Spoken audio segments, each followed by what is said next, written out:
Hello दोस्तों, स्वागत है आपका इस वीडियो में। तो आज हम देखने वाले इंट्रोडक्शन टू डेरिवेटिव ये चैप्टर, ठीक है। इंट्रोडक्शन टू डेरिवेटिव ये बहुत ज़्यादा इंपॉर्टेंट चैप्टर है, बहुत सारे एग्जाम में भी आपको इसका यूज़ होता है, ठीक है। पहले बात करते हैं कि एग्जैक्टली डेरिवेटिव होता क्या है, ठीक है। तो this are the some notations which are use for derivative. हम डेरिवेटिव के लिए D Y by D X भी यूज़ करते हैं, कैपिटल डी वाई भी यूज़ करते हैं। यहाँ पे डी कैपिटल है, वाई स्मॉल में, या आप वाई डैश भी लिख सकते हो या y1 भी लिखते हो। देखो जनरली क्या होता है, आपका कोई भी जो फंक्शन होता है, any function is generally represented as y is equal to F of X, ठीक है। जब आप y equal to F of X लिखते हो तो इसका मीनिंग क्या होता है, y is a function of x। मतलब क्या होता है, y is function of x, y is function of x। इसका मीनिंग क्या हुआ, y is dependent on x है, कि आपका y कब चेंज होगा, x चेंज होगा तो, ठीक है ना। y कब चेंज होगा, x चेंज होगा तो यहाँ पे देखो, अगर y x के साथ चेंज हो रहा है, which means there is a rate of change of y with respect to x। तो y का जो रेट ऑफ चेंज है विद रिस्पेक्ट टू x है, हम किस में मेजर करते हैं, D Y by D X में। तो D Y by D X क्या है, एक रेट मेजर है, ठीक है ना। D Y by D X क्या होता है, रेट मेजर होता है। तो आप इसके अगर एग्जांपल देखोगे तो आप वेलोसिटी देखते हो, वेलोसिटी भी क्या होता है, एक रेट मेजर होता है, ठीक है ना। वेलोसिटी जनरली हम किससे रिप्रेजेंट करते हैं, D S by D T, rate of change of displacement with respect to time. तो डेरिवेटिव में हम क्या फाइंड करते हैं, mainly rate of change of something, यहाँ पे y है विथ रिस्पेक्ट टू समथिंग, ठीक है। Rate of change of y with respect to x। तो इसके लिए कुछ फॉर्मूलाज है, ये जो सब फॉर्मूलाज है फर्स्ट प्रिंसिपल से डिराइव किए गए हैं। फिर आपको फर्स्ट प्रिंसिपल का इतना यूज नहीं है, तो हम डायरेक्टली फॉर्मूला की बात करते हैं। देखो जो फर्स्ट फॉर्मूला है आपका, वो दिया है आपको x raise to n is equal to n x raise to power n minus one. यहाँ पे मतलब इंपॉर्टेंट चीज जो है, यहाँ पे आपका जो x है ना, यहाँ पे x ये वेरिएबल है, ठीक है ना। x क्या दिया है, ये वेरिएबल है, वेरिएबल आप समझते हो। x यहाँ पे आपका वेरिएबल है, वहाँ पे जो n है ये क्या आपका कांस्टेंट है, n क्या है, कांस्टेंट है। तो ये जो n है, it can be any real number, ये क्लियर कर लो। यहाँ पे जो n लिखा हुआ है जो कि एक कांस्टेंट है, it can be any real number, जितने भी रियल नंबर है उसमें से कुछ भी हो सकता है। तो इज इक्वल टू कितना आता है, N X raised power n minus one. इसका अगर सिंपल एग्जाम्पल देखना है तो देखो, अगर मैं D by D x of X raised to three लिखता हूँ तो इज इक्वल टू कितना हो जाएगा, 3x स्क्वायर हो जाएगा, बिकॉज n की जगह कितना है, 3 है। देन दो सेकंड और एक एग्जांपल बोलता हूँ, D by D x of X raise to 3/2 लिया मैंने, तो यहाँ पे क्या हो जाएगा, यहाँ पे एक फ्रैक्शन लिया हुआ है, तो ये क्या हो जाएगा, 3/2 X raise to power 3/2 minus one, मतलब क्या हो जाएगा, 1/2 हो जाएगा। मान लो और एक लिया मैंने, एक्स रेस टू √3 लिया। यहाँ पे √3 क्या है, एक इरेशनल नंबर है, √3 क्या है, एक इरेशनल नंबर है। तो ये क्या हो जाएगा, √3 rest power x raised power कितना हो जाएगा, √3 माइनस वन। और एक एग्जांपल बताता हूँ, D by D x of आपने क्या लिया, एक्स रेस टू ए लिया। देखो ए कांस्टेंट है, यहाँ पे देखो ओनली रियल नंबर नहीं, कोई अल्फाबेट भी हो सकता है, जितने भी आपके अल्फाबेट्स है उसमें भी कोई भी अल्फाबेट हो सकता है, ठीक है, अल्फाबेट्स। तो एक्स रेस टू ए लिया, तो यहाँ पे क्या आ जाएगा, ए एक्स रेस टू पावर क्या हो जाएगा, a minus one. Unless and until इधर कोई x नहीं है, कोई प्रॉब्लम नहीं है, ठीक है ना। कोई भी अदर अल्फाबेट है तो कोई इश्यू नहीं है, वहाँ पे आप ये लिख सकते हो। देखो सेकंड वाले फॉर्मूला की बात करते हैं। सेकंड वाला फॉर्मूला जो है आपका लॉगरिथम का फॉर्मूला है, तो log of x to the base e. यहाँ पे मेन चीज जो है, यहाँ पे जो बेस है वो क्या होना चाहिए, आपका e होना चाहिए, तभी आंसर क्या आएगा आपका 1/x। अगर यहाँ पे बेस e नहीं है तो आपको वहाँ पे बेस e बनाना पड़ता है, उसे चेंज ऑफ बेस थ्योरम बुलाते हैं। जब हम वो कंसेप्ट करेंगे या जब हम उसके क्वेश्चंस करेंगे तब हम ये देखेंगे। नेक्स्ट वाला दिया आपको a रेस टू x। देखो इसमें और इसमें डिफरेंस ये है, ये एक्सपोनेंशियल फंक्शन बुलाते हैं, हम इसको क्या बुलाते हैं, एक्सपोनेंशियल फंक्शन। तो डिफरेंस क्या है इसमें, देखो यहाँ पे जो बेस है इसको बेस बुलाते हैं, इसको एक्सपोनेंट बुलाते हैं, बराबर है। तो आपका बेस जो यहाँ पे कांस्टेंट है और जो आपका एक्सपोनेंट है वो क्या है, वेरिएबल है। मतलब इसका एग्जैक्टली क्या हुआ, उल्टा हुआ, ठीक है। आपका जो बेस है वो कांस्टेंट एंड एक्सपोनेंट वेरिएबल हुआ। तो इसका फॉर्मूला होता है a raise to x log of a to the base e, sorry log of a to the base e। तो इसका एग्जाम्पल देखना, तो देखो अगर मैंने लिखा d by D x 3 to x, तो इज इक्वल टू कितना हो जाएगा आपका, 3 to x log of 3 to the base e. यहाँ पे आंसर में हमेशा बेस कितना आ जाएगा, 3 आ जाएगा।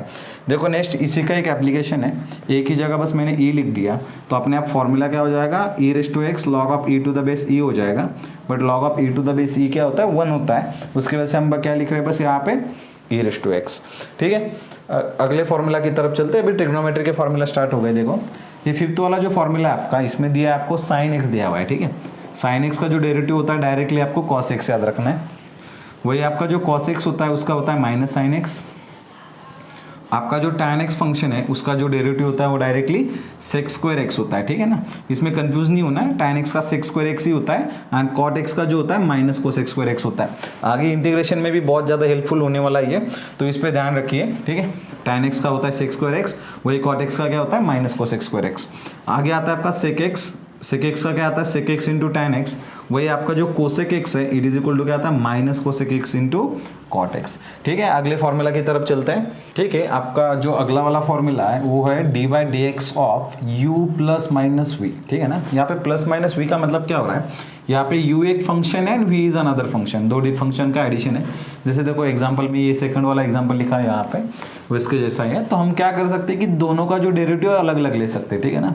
अगर प्लस रहेगा तो बीच में प्लस लेना है और अगर माइनस रहेगा तो बीच में क्या लेना है माइनस लेना है, ठीक है। एग्जाम्पल के टाइम पे हम देखेंगे। नेक्स्ट क्वेश्चन देखो, यहाँ पे मल्टीप्लीकेशन दिया है दो फंक्शंस का, ठीक है। यहाँ पे क्या मल्टीप्लीकेशन ऑफ टू फंक्शंस है, तो यहाँ पे क्या करना है first function into derivative of second function. देखो v क्या था आपका सेकंड फंक्शन था उसका डेरिवेटिव लिया, plus second function into derivative of क्या हो जाएगा first function. Same thing 14 rule की तरफ आते हैं। 14 जो यहाँ पे दिया है देखो u अपॉन v है, u जो आपका न्यूमरेटर में, वही जो v है आपका किस में दिया हुआ है डिनोमीटर में दिया हुआ है। तो आपको यहाँ पे क्या करना है, देखो डिनोमीटर का v यहाँ पे आएगा पहले, यहाँ पे फर्क नहीं पड़ता आप u किसको ले रहे हो और v किसको ले रहे हो, बिकॉज बीच में क्या प्लस है। प्लस जो रूल होते हैं कम्यूटेटिव होते हैं, कम्यूटेटिव समझते हो ना आप, 2+3 लो या 3+2 लो, आंसर तो 5 आना है, तो सेम थिंग वैसे ही है, बट सब्ट्रैक्शन कम्यूटेटिव नहीं होता है, मतलब 2 - 3 इज नॉट इक्वल टू 3 - 2। तो सेम थिंग यहाँ पे न्यूमरेटर, यहाँ पे आपको डेरिवेटिव पहले न्यूमरेटर का लेना है, तो v into derivative of numerator minus u into derivative of denominator divide by v square. यहाँ पे डिनोमीटर जो है उसका स्क्वायर दिया हुआ है, ठीक है। कुछ प्रैक्टिस क्वेश्चंस की बात करते हैं। देखो फर्स्ट क्वेश्चन जो गिवन है यहाँ पे x into E raise to X है। आप थोड़ा अगर ध्यान दोगे यहाँ पे तो ये 13 वाला जो फॉर्मूला है उसके जैसे, जिसमें से एक फंक्शन को आपको u कंसिडर करना है और सेकंड फंक्शन को v। तो हमने u एंड v कंसिडर कर लिया, तो इसका अगर डेरिवेटिव लेते हैं हम तो क्या हो जाएगा, देखो u वैसे ही रहेगा यहाँ पे according to this function x into D by D x of E raise to X plus, अभी ई रेस टू एक्स वैसे ही रहेगा, D by D x of क्या आ जाएगा x आ जाएगा। x का बाय डिफॉल्ट क्या होता है रेस टू पावर 1 होता है। तो अगर मैं इसको सॉल्व कर रहा हूँ देखो ये क्या हो जाएगा x, E raise to X का डेरिवेटिव क्या आता है ई रेस टू एक्स ही होता है, फॉर्मूला आपके पास है, ठीक है। Plus E raise to X वैसे ही रहेगा, जो x है उसका डेरिवेटिव बन जाता है 1। तो ये अगर आप सॉल्व करके फाइनली आंसर लिख देते हो तो आंसर क्या बन जाएगा ई रेस टू एक्स कॉमन आके ब्रैकेट के अंदर x + 1, ये बना आपका फाइनल आंसर, ठीक है। बहुत सिंपल सा क्वेश्चन था। अगले क्वेश्चन की तरफ चलते हैं। देखो क्वेश्चन 2 में जो है गिवन क्या आपको x² log x and minus x raise to -2/3। तो अगर आप थोड़ा देखोगे तो ये 12 वाला जो फॉर्मूला है ना आपको वो काम में आएगा। यहाँ पे प्लस दिया हुआ है, यहाँ पे माइनस दिया हुआ है, तो हम आप सबको क्या कर सकते हैं डेरिवेटिव अलग अलग से अप्लाई कर सकते हैं। तो मेरा D by D x of क्या हो जाएगा x² plus D by D x of log x। जब भी log x लिखा होता है तो बाय डिफॉल्ट वहाँ पे e होता है, ठीक है, बाय डिफॉल्ट वहाँ पे e होता है, minus D by D x of क्या आ जाएगा x रेस टू पावर -2/3। तो देखो यहाँ पे भी x रेस टू n का फॉर्मूला लगेगा, यहाँ पे भी x रेस टू n का फॉर्मूला लगेगा, और जो यहाँ पे जो बचा है यहाँ पे क्या आ जाएगा log x का स्टैंडर्ड फॉर्मूला है। तो यहाँ पे फॉर्मूला लगाएंगे तो ये बन जाएगा 2x, यहाँ पे आ जाएगा ये 1/x, और यहाँ पे क्या आ जाएगा माइनस ब्रैकेट के अंदर लिखता हूँ -2/3 x रेस टू पावर -2/3 -1, ठीक है। फॉर्मूला क्या है n x raise to power n - 1। तो फाइनल आंसर लिख रहे हैं यहाँ पे 2x प्लस 1/x, यहाँ पे माइनस माइनस प्लस 2/3 और x रेस टू कितना हो जाएगा एलसीएम निकाल के -5/3, ठीक है। रेस टू पावर कितना हो जाएगा -5/3। तो ये हुआ सेकंड का आंसर। नेक्स्ट क्वेश्चन की तरफ चलते। देखो थर्ड जो क्वेश्चन दिया है यहाँ पे क्या है आपका एक न्यूमरेटर में टर्म है और एक डिनोमीटर में टर्म है, और उनको मतलब ये टर्म को हम न्यूमरेटर में लेके भी नहीं जा सकते, तो बेस्ट है यहाँ पे यूज़ कर लेते हैं। ये आपका u हो जाएगा और यहाँ पे आपका क्या आएगा v आएगा। यहाँ पे फर्क पड़ता है कौन सा u है और कौन सा v है, तो यहाँ पे ध्यान रखिए u एंड v का, ठीक है। तो यूज़ करते हैं इसको फिर।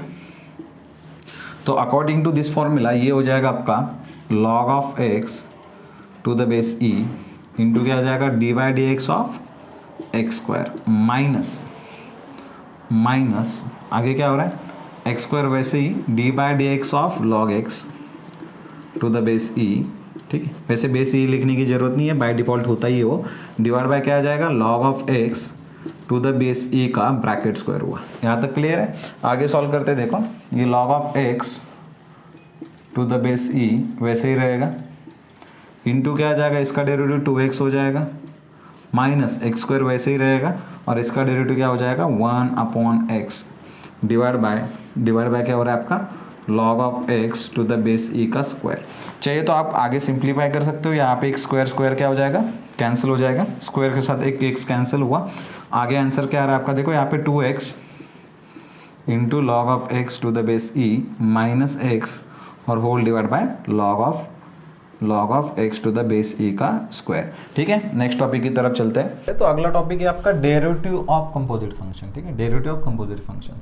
तो उसके पहले कंपोजिट फंक्शन क्या होता है उसकी बात करते हैं। देखो कंपोजिट फंक्शन क्या होता है, देखो हमने जितने भी फंक्शंस लिखे थे वो सब स्टैंडर्ड होते हैं, जितने भी पहले फॉर्मूलाज लिखे थे they are all called as a standard function. तो स्टैंडर्ड फंक्शन क्या होता है, जैसे देखो ट्रिग्नोमेट्रिक फंक्शन है, उसमें sine, cos, tan, cot, sec, cosec, ये सब स्टैंडर्ड फंक्शन है। उसके बाद एक्सपोनेंशियल लिया हमने, तो a raise to X, e raise to X, 3 raise to X, 2 raise to X, ये सब क्या बन जाते हैं आपके एक्सपोनेंशियल फंक्शंस बन जाते हैं। अगर मैं अलजेब्रिक फंक्शन ले रहा हूँ तो अलजेब्रिक में क्या आ जाता है, x cube, x square, quadratic, cubic, by quadratic, ये सब क्या होते हैं आपके पॉलिनोमियल फंक्शंस होते हैं। ठीक है, तो ये होते हैं standard function. But what is a composite function, तो कंपोजिट फंक्शन क्या होता है, दो स्टैंडर्ड फंक्शन या दो से ज्यादा स्टैंडर्ड फंक्शन अगर एक साथ आते हैं तो उससे जो फंक्शंस बनते हैं उनको क्या बुलाते हैं हम, कंपोजिट फंक्शन।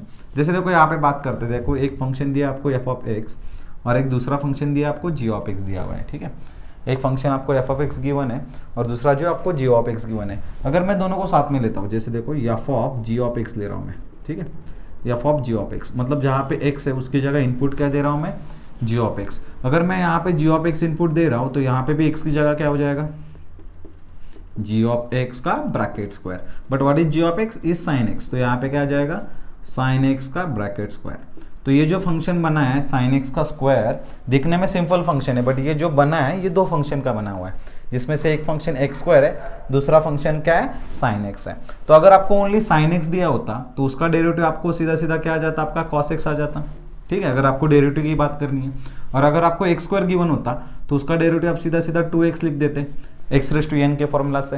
प्रॉब्लम कब हुआ, यहाँ पे दोनों दिया है, ठीक है, साइन एक्स भी दिया है और एक्स स्क्वायर भी दिया हुआ है। तो प्रॉब्लम ये हुआ कि इसका साइन एक्स का जो ब्रैकेट स्क्वायर है उसका लिखना क्या है, फिर ये वाला यूज करना है, ये वाला यूज करना है। तो तब आता है आपका चेन रूल। तब क्या आता है आपका चेन रूल। तो चेन रूल का रूल क्या होता है, देखो यहाँ पे मान लो कि y is a function of u है। y किसका फंक्शन है, u का, u is a function of क्या, x है। मतलब u किसके ऊपर डिपेंड है, x के ऊपर। ध्यान दीजिए अच्छे से, y जो आपका u का फंक्शन है एंड u जो आपका x का फंक्शन है। तो हम ये ऑफकोर्स बोल सकते हैं कि जो आपका y is a function of क्या हुआ, x हुआ। ठीक है ना। देखो अनदर लैंग्वेज में बोलता हूँ, जैसे देखो y is dependent on u, y जो है u के ऊपर डिपेंड है, आपका जो u है वो x के ऊपर डिपेंड है। तो हम ये बोल सकते हैं कि आपका जो y है वो x के ऊपर डिपेंड है। ऑफ कोर्स बोल सकते हैं, सही है ना। y किसके ऊपर डिपेंड हो जाएगा, x के ऊपर। तो मुझे फाइंड क्या करना है, dy बाई डी एक्स। तो dy by D X equal to हो जाता है dy by D U into D U by D x.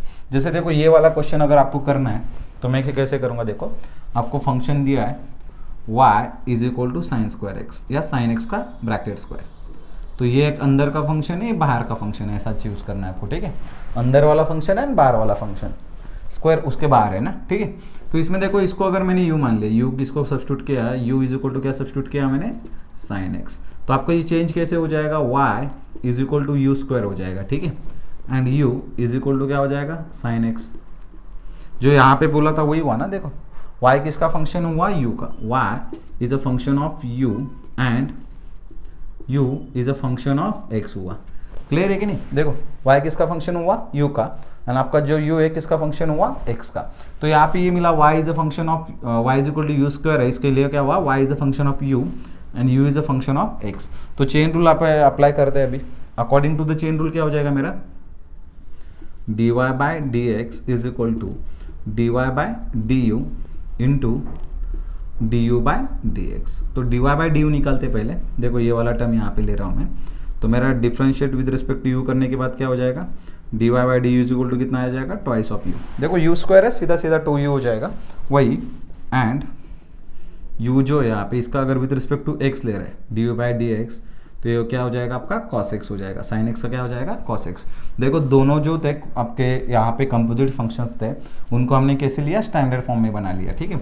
अभी आपको स्टैंडर्ड फॉर्म का तो आता है, बस हमने वो लिख के यहाँ तक लिख लिया, ठीक है। तो ये वाला फॉर्मूला की बात करते हैं अभी, तो dy/dx इक्वल्स टू कितना हो जाएगा फिर, dy/du is twice of u into यहाँ पे क्या हो जाएगा cos ऑफ x, और आपका u क्या है यहाँ पे, u इज sin x, तो फाइनल आंसर हो जाएगा 2 sin x cos x। और अगर ये आपको फॉर्मूला पता होगा तो it is a formula of sin to x है, तो आप आगे sin to x भी लिख सकते हैं, ठीक है। अगले क्वेश्चन की तरफ चलते हैं, ठीक है दोस्तों। तो कुछ क्वेश्चंस देखते हैं, practice questions on composite function और चेन रूल। देखो अभी हमने चेन रूल तो देखा था क्या होता है, चेन रूल जो यूज होता है वो हमारा मेनली कंपोजिट फंक्शंस के लिए यूज होता है, ठीक है ना। किसके लिए यूज होता है, कंपोजिट फंक्शंस के लिए।